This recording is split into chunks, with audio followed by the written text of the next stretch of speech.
What I want to talk to you about, and then Dr. Justin Reinhardt will talk to you in a minute. We want to talk to you about some stalker research that's specific to your needs that we're doing, and we're excited to be doing it, and we feel like it has some meaningful information for you.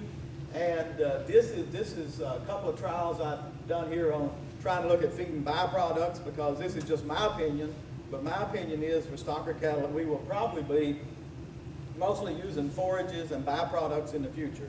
I don't know, it's harder and harder for me to, see the future in the corn and competing with ethanol and everything. So we're looking at this particular trial, looking at byproducts, and this was with some heifers that I fed, had 3 treatments there. One was just soy hulls and distiller's grain, and I took out 10% of the soy hulls and replaced it with glycerin, and 10% of the soy hulls and replaced it with corn as kind of a positive control. Now I would tell you that glycerin, if you aren't familiar with it, is a byproduct of the soy industry making biodiesel.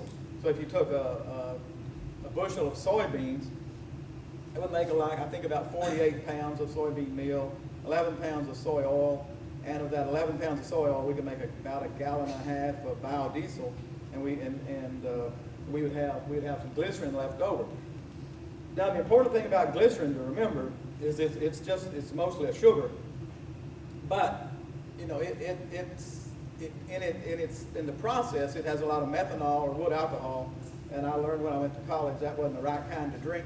So what we need to do is we need to boil that off and get the methanol out of it, and then the question is it a suitable feed product?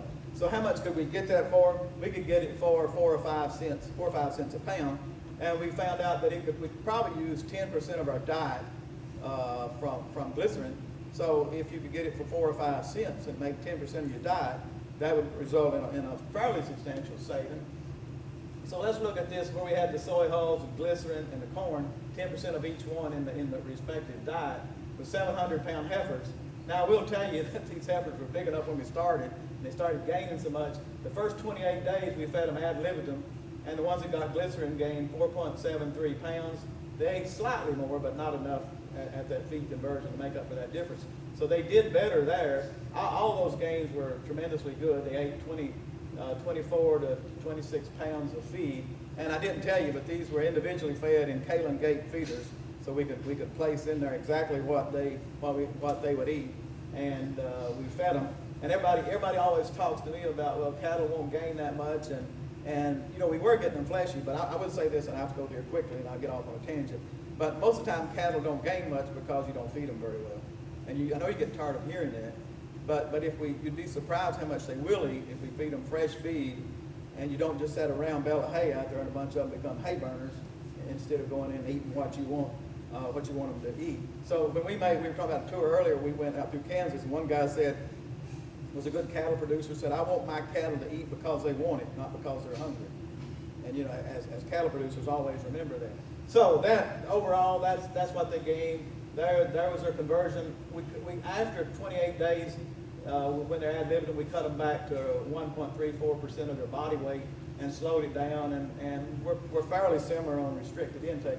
So I wanted to do one more study and did that with steers and say, could we come up with sort of a byproduct feed? And in this case, the test feed was soy hulls and about 11 cents a pound, distiller's grain about 11 cents, and the glycerin I was figuring at $0.05 a pound, and we just used a stalker mineral and put it in there, the IRM stalker mineral, 46 cents a pound. And we figured we could make a feed for $216, and we just went to a particular store and bought their bagged feed, 50-pound bags, and that's pretty high, $440 a ton. That's what we paid for a 13% protein with Bovatech, and it did have CTC in it. But comparing those, putting them back in the Kalen Gates, and this time with steers that averaged 728 pounds, and we weaned them and trained them to Kalen Gates, so it took a little while to get them going. And the first 28 days, they gained 4.4 versus 4.58 for the test feed. And the next 15 days, they gained a little bit more.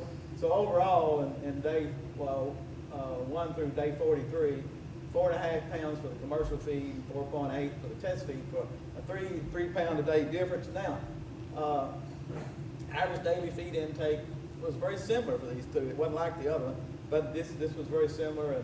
And the feed to gain ratio for the test feed was about a little less than 5 to 1. Now, I didn't include 2 pounds of hay that you got in there other than the supplement, but at 5 to 1, and if that test feed was 10 cents a pound, that's 50 cents a pound. So, I mean, we're doing all right. Of course, they were gaining a lot. But that's what we've got to do is get good performing animals on a cheapest feed as we can. So that was all byproduct feed. Let me change. I got to quickly get through one more thing here, or two more actually. We're doing one pilot study now on grazing stocker calves, and this time it's heifer. And this truly is a pilot study where we got grazing the cattle on wheat or stockpile fescue. And people in this part of the country, especially in western Kentucky, have a lot of wheat, but they don't graze basically any of it. So we were wanting to look at that and figured that if we put it in combination with stockpile fescue, then if we needed to get off the wheat, we could, or if we ran out of wheat, we would have something to go to. And so obviously this has been an exceptional year, but we haven't fed one bite of hay, and we've got, you know, for 24 heifers, we've still got 10 acres of stockpile fescue we haven't used. So we're actually doing pretty well, and the calves are out there gaining. I don't know what they're gaining. We haven't weighed them off yet. But what we're going to do, we're going to look at the effect on subsequent. We'll look at the effect. We'll pull them off now, look at the effect on wheat yield, and then we'll look at the effect on subsequent soybean yield. And we'll also look at the soil and measure compaction and see if we're hurting anything. And this is something we got to refine a little bit and figure out how to do it. But I'm kind of excited about it. You know what? This year, it's kind of ironic, but this year wheat's joining out early because it's a warm year, and the recommendation is to everybody is to delay joining to do what, Clyde? Grazing. So we were ahead of the curve and didn't know it. But there are possibilities. We may not hurt the yield of wheat, and we've got to get off of it here probably this weekend, because the seed head is inside the stem and is about 1 inch above the ground right now. So we have to monitor that. So I got one more thing following up on Dr. Hall's study that we're doing at Princeton. We're also looking at the effects of selenium on beef cows and their calves, and especially interested in the health and immune status of feeder calves. And I want to tell you this because this has direct applications to the stocker industry.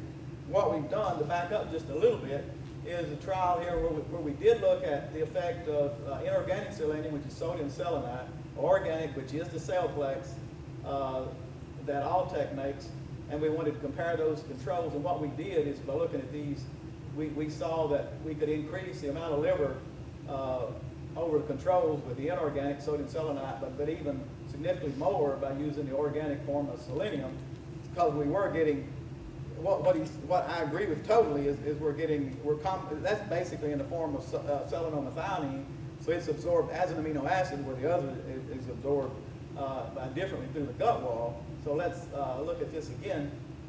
Now, what's interesting in this, and don't worry about figuring this chart out, because I can't figure it out either. But the point is, we look at microarray analysis, and this is terribly expensive, but look at genetic expression. What we found out is called nutrigenomics, but the inorganic selenium and the organic selenium behave differently. Now, when I was going to school, everybody said a mineral's a mineral by definition. But they are absorbed differently, but it's not just that they absorb differently. They upregulated, in some cases downregulated different genes, and to figure that information out, and I'm going to flip that before you get hung up on it. But before you worry too much about that, then what we decided was basically that it appeared that the organic form, the Celplex, upregulated more of the genes concerned with immunity, and that would be a good thing. But what really confused us was that it wasn't just as clear as that the sodium selenite upregulated genes more concerned with growth. So then it looked like, you're looking at the data, maybe you would have a mixture of the two, which is what Dr. Hall said this morning. And so we look at this data, looking at a mixture when we fed it together. There's a couple of points I want to make here quickly on this. We depleted some heifer calves. We depleted them, and then we started back feeding selenium. Well, some would continue without it, but we started back feeding selenium here to those on sodium selenite, and the organic selenium was here, and the mixture was basically better than either other one singularly. Now, you didn't really expect that, but when you stop and think about it, it makes sense because they're absorbed differently. But it's not all about absorption. They're also transported in the cell by two different systems, two different mechanisms.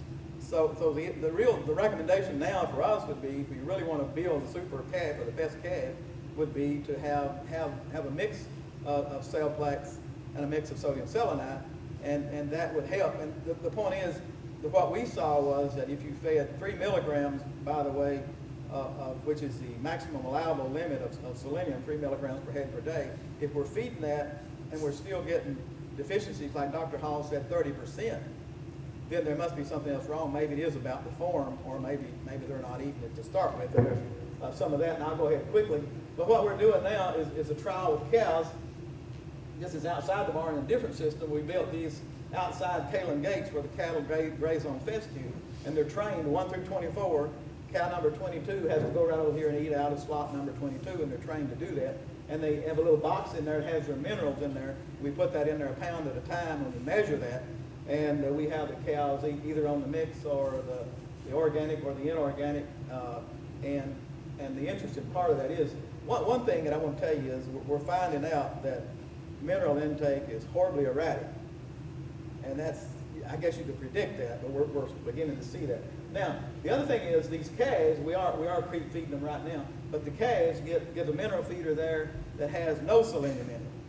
So now what we're going to measure, among other things, is what about the selenium status of the calves, and then we want to figure out, can we build a better calf in terms of immunity and still have growth, and what the long-term effects of that are. So this is unique. We got a set of 24 calves trained here, and that's their calves.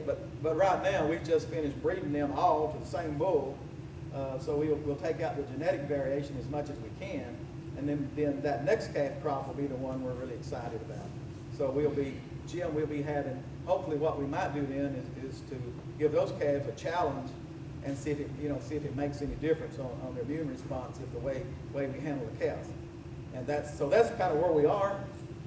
And we will go through, and we'll have Dr. Justin Reinhardt next, and we'll speak about some research he's doing. And then when you get through, Justin, if it's okay and everybody hasn't left the room, we'll take some questions in.